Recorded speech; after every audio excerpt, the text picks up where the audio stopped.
شغوف إلى ربه أحب رضاه أحب لقاه.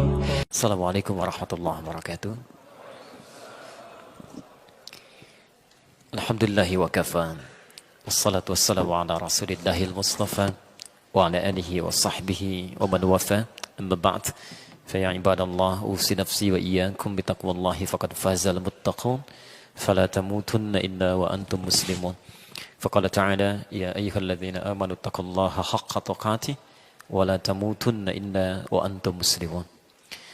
Saudara-saudariku, teman-teman sekalian, dan bersyukur pada Allah Subhanahu wa taala bahwa di antara sekian hamba Allah yang tengah beraktivitas di siang hari ini, demi Allah saya katakan, di antara semua manusia yang beraktivitas tepat di saat ini, ternyata Anda yang dipilih oleh Allah Subhanahu wa taala, diringankan langkahnya, tidak dalam konteks dihadirkan mendapat dunia, tapi langsung diundang ke tempat terbaik di muka bumi ini, langsung diundang ke rumah Allah Subhanahu wa taala untuk mendekat dan mengambil sebagian dari rahmat Allah Subhanahu wa taala.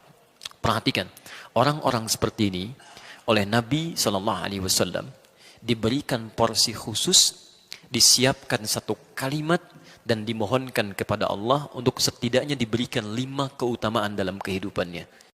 Pertama, terdapat di hadis riwayat Al-Bukhari nomor hadis 71, diriwayatkan oleh Abu Hurairah radhiyallahu taala anhu. Qal, posisi paling kiri sebelah atas di kitabnya.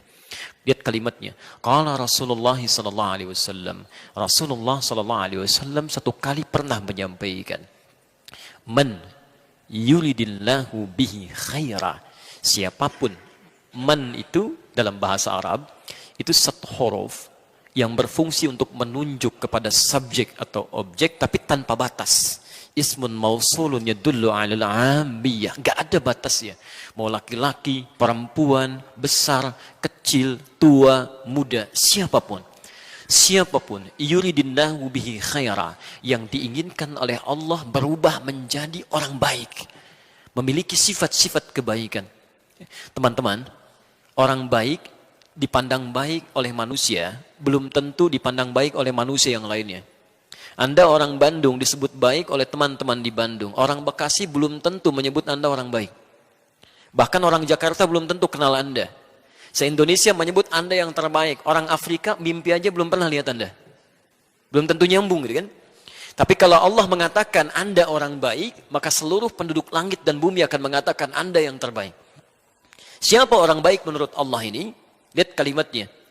Ketika seseorang diinginkan oleh Allah menjadi orang baik, ternyata tanda pertamanya bukan diberikan dunia, tidak diangkat posisi kedudukan dunianya, bukan diberikan materi melimpah ruah, tapi yufaqihu fiddin. Dia diberikan dorongan oleh Allah, diringankan langkahnya untuk mau belajar tentang tuntunan agamanya. Masya Allah. Jadi ketika sementara orang saat ini dihadirkan banyak kesibukan dengan dunianya, Anda yang terpilih langsung diundang ke rumahnya. Yang kata Nabi SAW, keutamaan masjid itu kalau baru dimasuki saja, beda tempat dengan ruangan biasa, itu 25 kebaikan. Jarak masafatul ula wa thaniyah, jarak satu keduanya 500 tahun, dua ketiganya 500 tahun, tiga keempatnya 500 tahun. Anda sekarang tidak diundang di tempat biasa, langsung di rumah Allah, diringankan langkahnya, dilembutkan hatinya, ingin mendekat mempelajari sebagian dari tuntunan agama Allah Subhanahu wa taala. Ini tanda yang pertama bahwa Allah menginginkan kita semua berada di sini, termasuk orang-orang yang diinginkan baik menurut Allah Subhanahu wa taala. Tidak cukup dengan amin. Kita harus lihat tulanannya, gitu kan? Baik. Tanda yang pertama paling enak bilang amin itu ya.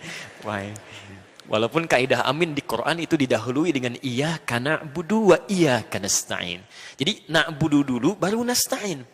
Ibadah dulu baru kemudian bermohon kepada Allah Subhanahu wa taala. Teman-teman, kalau Allah sedang menghadirkan Anda, mendudukan di sini, Allah menginginkan Anda berubah jadi orang baik, Anda belum tersentuh juga untuk berubah, dengan cara apa lagi Allah mesti memanggil Anda? Ke tempat mana lagi Allah mesti menghadirkan Anda? Dengan cara apa lagi Allah mesti melembutkan hati Anda? Karena itu, perhatikan hadis selanjutnya. Terdapat dalam Sunan Ibnu Majah, di antaranya nomor hadis 233. Diriwayatkan oleh seorang bernama Amir bin Uwaimir, punya anak perempuan namanya Darda, maka dikenal dengan Abu Darda. Lihat kalimatnya. Qala Rasulullah sallallahu alaihi wasallam. Satu kali Rasulullah sallallahu alaihi wasallam pernah bersabda. Perhatikan, Anda yang meninggalkan langkah untuk dunianya, Anda hadirkan langkahnya ke rumah Allah ini. Anda tinggalkan urusan dunianya demi mengejar rahmat Allah Subhanahu wa taala. Lihat kalimat hadis Nabi-nya. Man salaka tariqan yaltamisu fihi ilman sahhalallahu lahu tariqan ilal jannah. Man salaka tariqan, lagi-lagi menggunakan man. Siapapun, laki-laki, perempuan, dewasa, kecil, besar, muda, tua, semuanya. Salaka tariqan, yang menyiapkan langkahnya, menempuh perjalanan, yaltamisu fihi ilman, dia berniat tulus ikhlas karena Allah untuk belajar sebagian dari tuntunan agamanya. Ilman, kalimatnya nakirah, bisa sedikit, bisa banyak, bisa materi yang sederhana atau materi yang kompleks. Perhatikan, semua langkah Anda, perjuangan Anda sampai tiba di sini, kalau benar ikhlas melakukannya, sahhalallahu lahu tariqan ilal jannah. Allah akan balas semua itu dengan meringankan langkah ke surga saat semua orang hampir mendapatkan kemacetan di dalamnya. Saya kalau dapat macet dengan teman atau staf kami di jalan, Ustaz macet, alhamdulillah, mudah-mudahan di akhirat kita lancar, mereka macet. Sederhana itu kan. Teman-teman sekalian, selesai. Ya. Itu dua. Ketiga, agak cepat. Lihat kalimatnya. Wa innal malaikata. Kami mohon manfaatkan hadis ini sebaik-baiknya. Karena ini hadis sahih, berlaku hanya bagi Anda semua. Yang tidak belajar tidak berlaku. Lihat kalimatnya. Wa innal malaikata. Dan kalaulah penuntut ilmu itu mengetahui, sungguh para malaikat itu. Jamak bentuknya. Ingat, ada malak, ada malaikah, itu beda. Kalau malak, itu tunggal. Quran surah ke-12 Yusuf ayat 31, posisi paling kanan sebelah atas. Ya, in hadza illa malakun karim. Ya, ada seorang nabi, ya, rasul, ganteng luar biasa, ya, diangkat menjadi rasul oleh Allah, sampai-sampai begitu lewat, masya Allah, gitu kan? Perempuan-perempuan yang cantiknya luar biasa melihat Yusuf sampai teriris tangannya. Ya, wa qulna hasya lillahi in hadza illa ma hadza bashara illa malakun karim. Masya Allah, kata mereka, ini sih bukan manusia, ini malaikat yang menjelma dalam wujud manusia. Yusuf disebut dengan malak, bentuk tunggal. Ya. Ganteng-ganteng nabi, rasul. Ya. Orang sekarang ganteng-ganteng serigala, gitu kan? Agak beda. Baik. Tapi yang paling menarik, ini nabi, rasul, ganteng, dan membangun hubungan dekat dengan Allah Subhanahu wa taala. Dia tidak berzina, dia menghindari pergaulan yang tidak baik, dia mendekat kepada Allah Subhanahu wa taala. Ganteng, nabi, rasul, dekat dengan Allah. Anda bukan nabi, bukan rasul. Gantengnya Anda tidak seganteng Nabi Yusuf. Anda lewat ibu-ibu belum tentu kepeleset, gitu kan? Ya. Sedangkan Anda jauh dari Allah. Anda kurang apa lagi? Ya. Karena itu bertakwalah kepada Allah Subhanahu wa taala. Tapi di sini innal malaikah, bentuknya jama'. Dan sungguh para malaikat itu. Jama' yang tidak disebutkan berapa jumlahnya dalam kaidah bahasa Arab, ini menunjukkan jumlah banyak tanpa batas. Jadi Nabi menyampaikan, kalau penuntut ilmu itu mengetahui banyak malaikat yang tidak diduga berapa jumlahnya, la tadau ajnihataha ridan li talibil ilmi. Mereka membentangkan sayapnya sejak orang-orang ini berangkat dari tempat dia tinggal, hadir di majlis ilmu sampai pulang kembali, memohonkan ridha kepada Allah Subhanahu wa taala untuk orang-orang itu. Dan ridhanya malaikat setidaknya memiliki dua makna. Satu, al-istighfar lahum, permohonan ampunan kepada Allah, permohonan ampunan kepada Allah bagi orang-orang yang belajar itu. Dan yang kedua, talabur rahmati minallahi subhanahu wa ta'ala, memohonkan rahmat kepada Allah supaya setidaknya doa-doa orang yang belajar itu diaminkan dan dikabulkan oleh Allah Subhanahu wa ta'ala. Mudah-mudahan, maksud saya, setiap kita yang hadir di rumah Allah ini mendapatkan bagian dari hadis Nabi SAW tadi. Semoga siapapun kita termasuk orang-orang baik menurut Allah Subhanahu wa taala, dan semoga siapa yang hadir saat ini sampai kembali nanti, seluruh perjuangannya, waktunya, tenaganya, fikirannya diganti oleh Allah Subhanahu wa taala dengan kebaikan-kebaikan yang tadi disampaikan. Baik, kita mau bahas apa, Ustaz? Alhamdulillah. Pernikahan, alhamdulillah. Sudah pada menikah yang ada di sini? Baik, Masya Allah. Nabi, Rasul, dekat dengan Allah. Dia orang paling takwa di muka bumi. Masya Allah, salatnya luar biasa. Selain itu juga beliau pemimpin dalam urusan dunianya. Pemimpin di rumah tangganya. Istrinya 9 bersama beliau. Terpisah 2 dengan beliau. 2 lagi kemudian berpisah dalam kehidupan beliau. Masya Allah, hidup nyaman dalam sepekan masih bisa mengaji dengan malaikat Jibril. 168 jam ada waktu untuk belajar. Antum bukan nabi, bukan rasul. Surga belum jelas sampai siang ini. Ya, amalan masih berantakan, hisab masih menegangkan. Bukan pemimpin, bukan panglima. Istri 1, masih banyak yang jomblo gitu kan. Nah, belum punya waktu untuk mendekat kepada Allah Subhanahu wa taala. Antum maunya apa sebenarnya ya? Baik. Baik, kita mulai saja bahasan kita ya. Nanti kita coba. Saya lebih senang tidak membuat teori, tapi lebih senang menuangkan isi Al-Qur'an dan sunnah Rasulullah SAW. Baru dari situ dalam bentuk penjelasan ulama-ulama kita dan keterangan-keterangan yang bisa kita amalkan. Jadi mohon izin kalau nanti kita mengambil dari Quran, kemudian dari hadis, baru kita kembangkan dalam bentuk diskusi kita dalam kesempatan siang hari ini. Karena itu pesan Qurannya. Sejak manusia pertama diturunkan. Siapa manusia pertama? Tahu dari mana? Begitulah pokoknya ya intinya. Kita buat kesepakatan ya.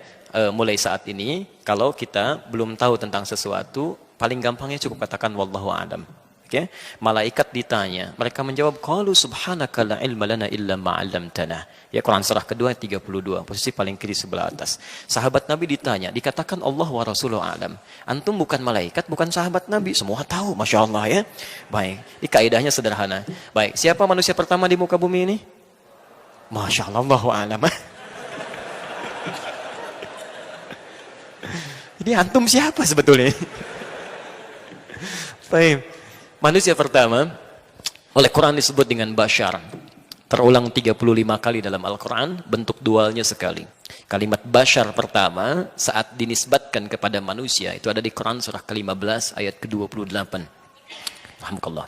Wa idh qulna lil malaikati isjudu li Adam fasajadu illa iblis. Baik, itu kalau kita ambil konteks kaitan dengan selanjutnya. Tapi di Quran surah ke-15 ayat ke-28 ya, bukan itu poinnya. Ya, itu kisah dengan iblisnya. Poinnya, wa idz qala rabbuka lil malaikati inni ja'ilun fil ardi khalifah. Belum nyambung, berarti belum pada hafal Quran. Itu yang Al-Baqarah ayat ke-30. Al-Hijr ayat ke-28 itu bukan ja'il, tapi khaliq. Wa idz qala rabbuka lil malaikati inni khaliqun basyara. Kata Allah, ketika saya berfirman menyampaikan kepada kalangan malaikat dan jin yang hadir pada saat itu, kami akan ciptakan manusia pertama disebut dengan basyar. Ini sifatnya. Baik. Namanya kemudian dialihkan di Al-Baqarah ayat ke-30, posisi paling kiri sebelah atas. Kalimatnya sama awalnya. Wa idz qala rabbuka lil malaikati inni ja'ilun fil ardi khalifah. Misinya sebagai khalifah, siapa khalifah yang dimaksudkan ini? Ayat 31-nya. Wa 'allama Adamal asma. Dari sini bisa disimpulkan manusia pertama yang diciptakan oleh Allah Subhanahu wa taala setelah malaikat dan jin makhluk sebelumnya adalah Nabi Adam alaihissalam. Saya agak lompat sebentar. Quran surah kedua Al-Baqarah ayat 38, posisi paling kanan sebelah atas. Saat Adam singkatnya kemudian diturunkan ke muka bumi untuk menjalani kehidupan yang baru setelah tergoda oleh iblis ya, di alam langit itu. Nah, ini yang perlu Anda garis bawahi. Allah memberikan pesan. Setiap Anda jalani kehidupan di muka bumi, kami akan berikan petunjuk, kata Allah. Ikuti petunjuk ini, kami jamin hidup Anda akan selalu tenang dan tidak akan pernah larut dalam kesedihan. Lihat kalimatnya. Qulna bitu minha jami'an. Mulai sekarang kami firmankan turun semuanya ke muka bumi. Fa imma ya'tiyannakum minni huda. Saat Anda beraktivitas di muka bumi, kami akan sertakan petunjuk kami. Disebut dengan huda. Faman tabi'a hudaya, dan siapa yang mengikuti petunjuk kehidupan dari kami ini, fala khaufun 'alaihim wala hum yahzanun. Kami jamin selama hidupnya dia tidak akan pernah merasa gelisah, plus tidak akan pernah larut dalam kesedihan. Jadi kalau Anda ikuti petunjuk kehidupan ini, demi Allah, Allah langsung sampaikan, enggak ada orang yang akan galau dan tidak akan ada yang sedih dalam hidupnya. Akan enak saja. Petunjuk kehidupan. Bahkan ada orang-orang yang saking lekatnya dengan petunjuk Allah ini, ya, Quran surah kedua Al-Baqarah ayat kelima, ulaika ala hudamir rabbihim. Teman-teman perhatikan. Ini apa?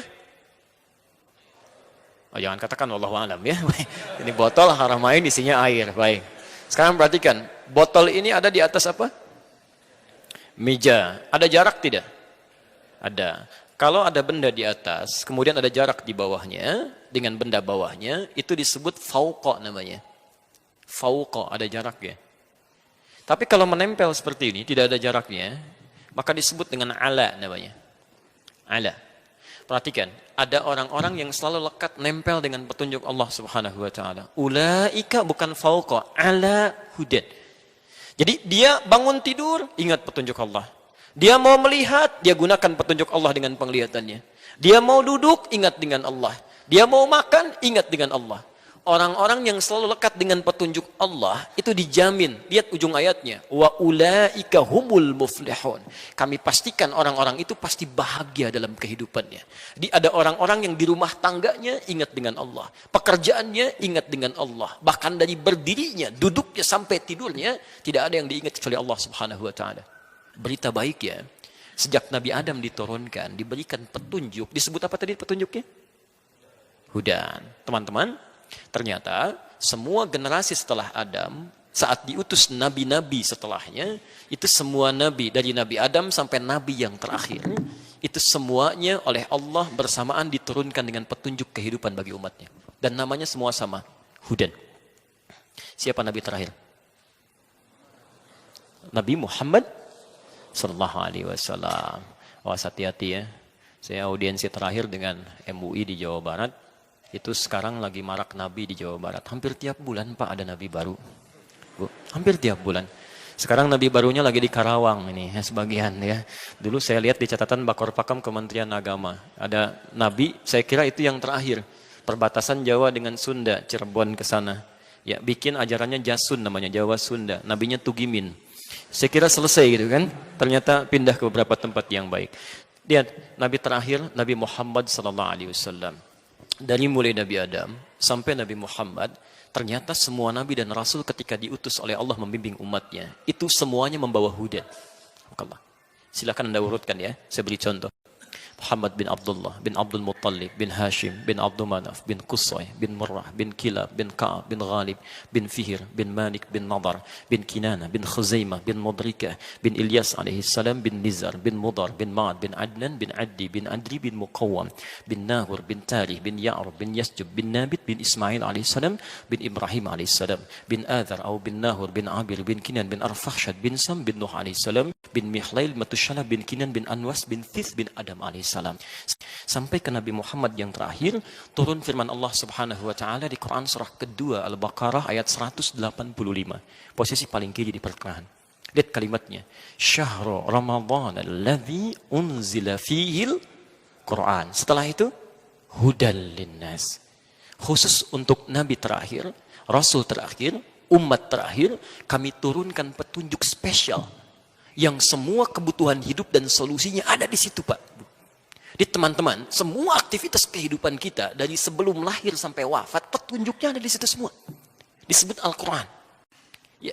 Kata Allah bukan hanya untuk orang Islam, tapi linnas, kalimat annas disebutkan 241 kali dalam Al-Quran. Jadi jangankan orang Islam, non-Muslim pun kalau mengambil petunjuk dari Quran, itu bisa dapat manfaat. Apalagi orang Islam. Ya. Makanya orang Islam itu dipaksa oleh Allah, minimal dalam sehari mesti baca Quran. Mesti itu. Makanya kalimat pertama ketika dibuka Al-Quran di surah Al-Baqarah itu menyebutkan kata hudan. Dzalikal kitabu la raiba fi hudal. Siapa al-muttaqin ini? Ayat ketiganya, alladzina yu'minuna bil ghaib wa yuqimunas shalah. Yaitu bagi orang yang telah merasa beriman kepada Allah, lalu dia aplikasikan imannya dengan menunaikan amal saleh. Amal saleh pertama salat. Bukankah saat salat Anda baca Quran? Nanti dalam fikih salat, ya, agak jauh sebentar ya. Dalam fikih salat, sebetulnya saat kita baca Quran, khususnya surah-surah yang kita baca setelah Al-Fatihah itu, yang paling diutamakan bukan baca surat pilihan, bukan.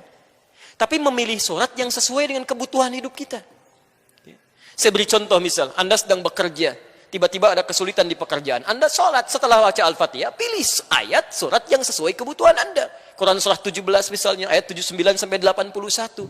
Karena semua hidup kita ada di situ, termasuk ayat rumah tangga. Nanti kita akan keluarkan. Saya baca cepat, tapi antum nggak usah tulis ya. Baca cepat, saya beri gambaran misal. Saat kita sebelum dilahirkan, dalam kandungan ibundanya, bagaimana supaya kandungannya itu lancar. Kemudian persalinannya berjalan dengan nyaman. Doa-doa mengalir dengan baiknya. Quran surah ke-7 ayat 189. Ketika dilahirkan, bagaimana supaya caranya ASI-nya bisa mengalir dengan lancar. Suami istri yang baru mendapatkan anak tidak sibuk dan gelisah bagaimana cara menunaikan tugas ayah dan ibu pertama kalinya. Quran surah ke-2 Al-Baqarah ayat 233, posisi paling kanan sebelah bawah. Setelah 2 tahun disusui, dari 2 tahun sampai dengan menjelang balik, bagaimana cara memberikan pendidikan dininya supaya dekat dengan Allah, taat pada kedua orang tuanya, gemar bergaul dengan teman-teman di sekitarnya, akhlaknya bagus. Quran surah ke-31 ayat 13 sampai dengan 19-nya. Dia mulai belajar bagaimana supaya cepat menangkap pelajarannya, sulit untuk melupakannya, ada keberkahan dalam pelajarannya. Quran surah 9 ayat 122, posisi paling kiri sebelah bawah. Bagaimana saat dia menangkap pelajaran, dia dapat prestasi juga. Quran surah ke-58 ayat ke-11-nya. Tiba-tiba dalam dia bergaul, naik lagi, naik sampai naik ke kampus, menemukan teman-teman dalam bergaul, bagaimana supaya tidak terjebak dalam pergaulan bebas yang tidak menyenangkan. Quran surah 49 ayat ke-13-nya. Tapi kalau ada yang suka, bagaimana cara ta'aruf dan melamarnya? Quran surah yang keempat ayat keempatnya. Kalau menikah, Quran surah 30 ayat ke-21-nya. Dari pernikahan ini kemudian bagaimana cara membagi tugas sebagai pasangan pemula supaya tidak kebingungan menjalani rumah tangganya. Quran surah keempat ayat 34-nya. Apa tugas seorang lelaki dalam mencari nafkahnya? Bagaimana caranya? Quran surah kedua ayat 168 itu yang paling standar. Kalau Anda baru bergerak, rezekinya sudah datang. Quran surah kedua ayat 172. Kalau Anda belum bergerak, rezekinya sudah mendatangi Anda. Quran surah ke-7 ayat ke-96-nya. Apa tugas ibu? Kadang-kadang ibu ditugaskan untuk merawat rumah tangganya, menjaga nama baik suaminya. Quran surah keempat ayat 34-nya. Kalau sudah lahir anak, bagaimana merawatnya? Kadang-kadang tidak mudah merawat mereka. Ada perkataan yang tidak menyenangkan sampai berkata, jangan khawatir. Quran surah ke-17 ayat ke-23-nya. Anda yang mencari rezeki, kadang-kadang lelah, capek, seperti ibu juga yang capek merawat anaknya. Lelah seperti apa? Kalau ringan-ringan, Quran surah ke-26 ayat ke-80-nya.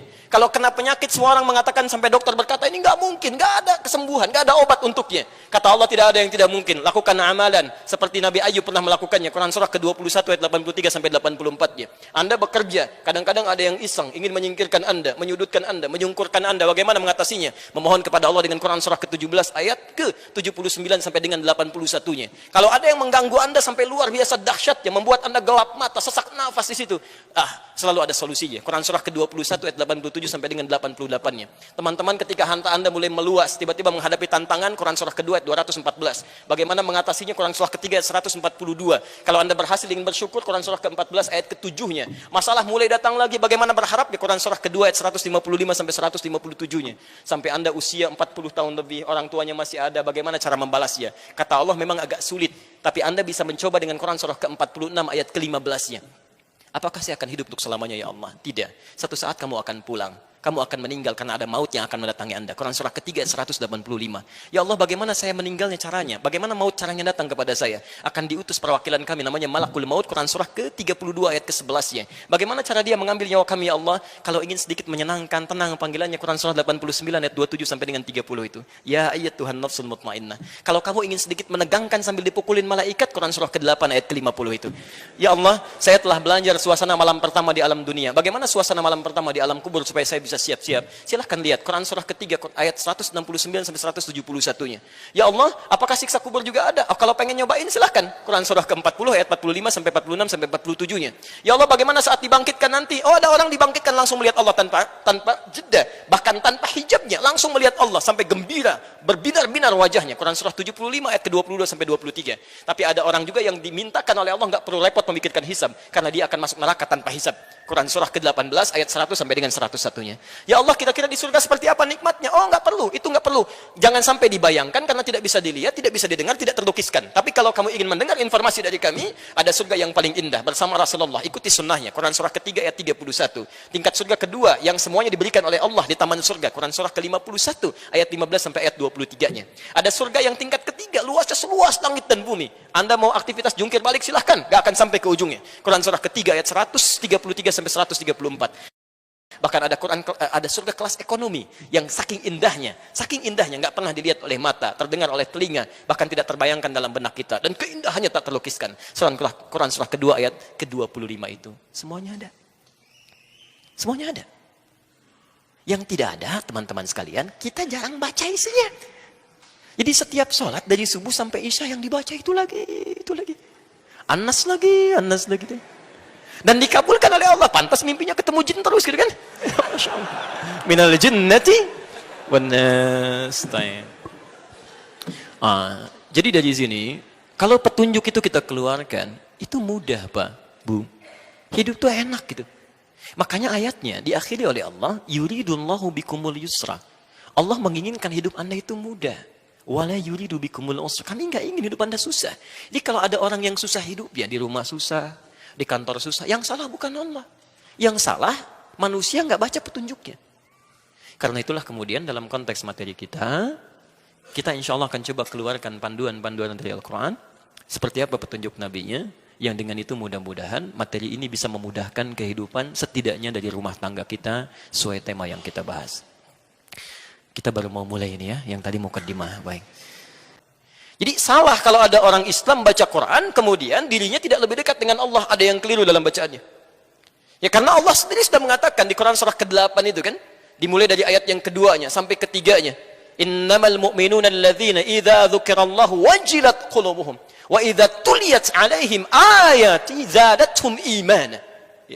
Ya, orang beriman itu kalau disebutkan nama Allah saja ada getaran di jiwanya. Apalagi kalau dibacakan ayat-ayatnya, bertambah keimanannya. Jadi kalau ada di antara kita baca Quran, kemudian tidak menjadikan hubungan dirinya dengan Allah menjadi lebih dekat, ada yang keliru dengan cara bacanya. Nah, sekarang ayat rumah tangga, ketika telah terjalin ikatan akad itu, oleh Quran dibuka dengan kalimat ayat dan bentuknya dijamakkan. Wa min ayati. Seakan-akan melukiskan pesan bahwa maaf, pernikahan itu tidak diperkenankan oleh Allah Subhanahu wa taala kecuali salah satunya menjadi wasilah untuk dua insan ini untuk menjadi semakin lebih dekat dengan Allah Subhanahu wa taala. Jadi kalau saat ini ada orang sudah berumah tangga, maaf, belasan tahun, puluhan tahun, tidak menjadi lebih dekat dengan Allah Subhanahu wa taala, ada yang salah dalam rumah tangganya. Ada yang keliru. Kalau sebelum menikah rajin ke masjid, setelah menikah jadi putus ke masjid, ada yang keliru dalam rumah tangganya. Sebelum menikah berhijab, setelah menikah tiba-tiba lepas hijabnya, ada yang salah dalam rumah tangganya. Karena mustahil disatukan dua orang ini oleh Allah kecuali hanya untuk membangun kedekatan dirinya dengan Allah Subhanahu wa taala. Kalau sudah dekat dengan Allah, yang lain-lainnya mengikuti. Ya, hati-hati nanti kita turunkan tuh ya. Nanti kita turunkan setelah sampai bahasan pembagian tugas suami istri. Jadi prinsip pertamanya, ketika Anda sudah mengucapkan saya terima nikahnya, ketika perempuan sudah menerima pinangannya, itu keduanya mesti menyusun rencana. Bagaimana kegiatan masa depan rumah tangganya menjadikan semua aktivitas yang lebih dekat dengan Allah Subhanahu wa taala. Saya beri contoh. Ayat turunannya. Quran surah keempat, ayat 34. Posisi paling kiri sebelah atas di mushaf. Agak pelan-pelan. Sudah? Baik, sekarang perhatikan. Setelah keduanya mengikrarkan diri, mencoba membangun kegiatan supaya lebih mendekatkan diri dengan Allah Subhanahu wa taala, fungsi seorang pria sebelum menikah dengan setelah menikah diubah statusnya oleh Allah. Saya ulang, diubah statusnya oleh Allah Subhanahu wa taala. Ya. Pelan-pelan. Sebelum menikah disebut dengan syab oleh Nabi. Jamaknya syabab. Ya ma'syarasy syabab, gitu kan? Ya ma'syarasy syabab, man istata'a minkumul ba'ata falyatazawwaj. Ya. Hei para pemuda, kalimatnya syabab yang sudah kuat secara fisik. Ya. Yang nalurinya sudah tajam, punya bekal yang siap untuk pernikahannya. Tapi ketika setelah menikah, kalimatnya dirubah oleh Allah langsung, bukan menggunakan kalimat syab lagi, bukan syabab lagi, tapi menjadi rijal. Plus dengan fungsinya. Sekarang perhatikan. Ar-rijalu qawwamuna 'alan nisa. Setiap lelaki yang telah menikah, statusnya langsung dirubah oleh Allah, kalimatnya menjadi rijal, jamak dari rajul, plus kalimat pertama yang dilekatkan pada orang ini fungsi ibadah. Qawwamuna 'alan nisa. Kalimatnya qawwam. Ya. Diartikan apa di situ? Pelindung, pemimpin. Masya Allah. Dalam bahasa Arab, pelindung, pemimpin itu banyak, Pak. Bu. Ada sekitar 5 atau 4 sampai 5 kata itu. Misal, pemimpin pelindung dalam hukum tata negara itu disebut dengan rais. Ya, Rais Jumhuriyah Indonesia, Presiden Republik Indonesia, itu rais. Pemimpin pelindung dalam urusan spiritual, khusus untuk ibadah sholat saja, misal, atau urusan ibadah spiritual disebut dengan imam. Karena itu kalau kita mau sholat, ada imam. Saya belum pernah dengar ada rais sholat. Selalu imam, gitu kan? Misal, pemimpin pelindung yang dekat, kemudian mengayomi, kadang bisa menjadi teman dialog yang meliputi, itu disebut dengan wali. Jamaknya disebut dengan aulia. Lagi rame sekarang, gitu kan? Nah, itu aulia. Ketiga. Tapi kalau Anda ingin menghadirkan pemimpin, pelindung, pengayom dalam konteks yang lebih terbatas tapi mengandung nilai-nilai ibadah di dalamnya, maka kalimatnya dirubah menjadi qaim, jamaknya qawwam. Seakan-akan ingin mengatakan setiap pria yang sudah menikah itu, lihat kalimatnya, berubah menjadi qawwam, seakan-akan Allah ingin berkata, dia punya tugas melindungi, memimpin, menyayangi istrinya dalam saat yang bersamaan. Semua itu mesti menjadi ibadah di hadapan Allah Subhanahu wa taala. Baik. Teman-teman, saya kira itu ya yang bisa kami sampaikan. Tidak ada pertanyaan lagi? Sudah baik. cukup. Ya. Kalau sudah dirasakan, maaf saya tanyakan, jelas uraiannya? Jelas ya, paham? Baik, kalau sudah jelas dan dipahami, saya bacakan ketentuan Qur'annya di surah Al-Maidah ayat 100 sampai 101 itu. Ya ayyuhalladzina amanu la tas'alu an asya'a in tubdalakum tasukum. Hei orang-orang yang masih merasa punya iman dalam jiwanya, jika persoalan sudah jelas disampaikan, dipahami, maka jangan banyak dipertanyakan lagi. Khawatir banyaknya pertanyaan itu menjadikan yang sudah jelas menjadi semakin tidak jelas nantinya. Oke, jelas uraiannya? Ada pertanyaan? Tidak ya, cukup ya? Baik. Teman-teman sekalian, itu yang bisa kami sampaikan. Terima kasih atas segala perhatiannya. Kita insya Allah berjumpa dalam kesempatan yang lain. Bila ada benar itu dari Allah dan Rasulnya. Kalau ada kekurangan atau kesalahan dari kami, itu mutlak kesalahan saya, mohon dimaafkan. Dan semoga Allah Subhanahu wa taala bisa membimbing kita semua dalam kebaikan. Subhanakallahumma bihamdika asyhadu an la ilaha illa anta astaghfiruka wa atubu ilaik. Wa akhiru da'wana alhamdulillahirabbil alamin. Wal afu minkum. Assalamualaikum warahmatullahi wabarakatuh. Waalaikumsalam warahmatullahi wabarakatuh.